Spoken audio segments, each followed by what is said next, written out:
மாநகராட்சியில மண்டலம் 4 மற்றும் 5ல பணிபுரியக்கூடிய தூய்மை பணியாளர்களை பணி நிரந்தரம் செய்ய வேண்டும் என கூறியும், அதுபோல தனியார் மயமாக்குவதை முற்றிலும் தவிர்க்க வேண்டும் என கூறி தமிழ்நாடு அரசை கண்டித்து கடந்த பல மாதங்களாகவே தூய்மை பணியாளர்கள் இந்த போராட்டத்தில் ஈடுபட்டு வருகிறார்கள். ஏற்கனவே சென்னை மாநகராட்சி வளாகம் வெளியே போராட்டத்தில் ஈடுபட்ட தூய்மை பணியாளர்கள் ஏற்கனவே கைது செய்யப்பட்டிருக்கிறார்கள். அதுபோல கடந்த 3 நாட்களுக்கு முன்பு மண்டலம் 5ல் இருக்கக்கூடிய 13 தூய்மை பணியாளர்கள் உண்ணாவிரத போராட்டத்தில் ஈடுபட்டு வந்தார்கள். குறிப்பாக குறுக்குப்பேட்டையில் அவர்கள் உண்ணாவிரத போராட்டத்தில் ஈடுபட்டு வந்ததால் காவல்துறையினர்கள் அவரையும் கைது செய்து கடந்த 2 நாட்கள் முன்பு கைது செய்து அவர்களை அன்று மாலையே வெளியிட்டனர். அதற்கு மறுதினம் நேற்றைய தினமும் 13 தூய்மை பணியாளர்கள் சென்னையில் ஒரு பகுதியில் போராட்டத்தில் ஏற்பட்டதால் அவர்களையும் காவல்துறை கைது செய்திருந்தனர். நேற்று மாலை விடுவிக்கப்பட்ட அந்த 13 தூய்மை பணியாளர்களும் தற்பொழுது, அதாவது சென்னை மெரினா கடற்கரையில் அந்த உழைப்பாளர் சிறை அருகே திடீரென போராட்டத்தில் ஈடுபட்டதால் இந்த பகுதியில் பெரும் பரபரப்பு ஏற்பட்டது.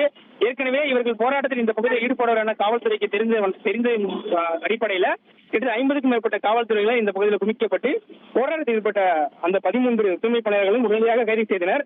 மேலும் அவர்களுக்கு ஆதரவு தெரிவிக்கும் விதமாக அவர்களிடம் உடன் வந்த மீதமுள்ள தூய்மை பணியாளர்களும் திடீரென சாலையில் அமர்ந்து போராட்டத்தில் ஈடுபட்டதால் இந்த பகுதியில் பெரும் பரபரப்பு ஏற்பட்டது. ஏனென்றால் இன்னும் சற்று நேரத்தில் தலைமைச் செயலகத்திலிருந்து முதலமைச்சர் மு.க. ஸ்டாலின் இந்த வழியாக இல்லத்தில் செல்ல இருக்கிறார். எனவே அவர் வருவதற்கு முன்பு இந்த போராட்டக்காரர்களை அகற்ற வேண்டும் என்ற அடிப்படையில் இந்த போராட்டத்தில் ஈடுபட்டு வந்த தூய்மை பணியாளர்களை தற்போது கைது செய்து சென்ட் தாமஸ் மவுண்ட் அருகே இருக்கக்கூடிய ஒரு சமுதாய நல கூடத்தில் வைத்திருப்பதாகவும் காவல்துறை தரப்பு தெரிவிக்கப்பட்டிருக்கிறது.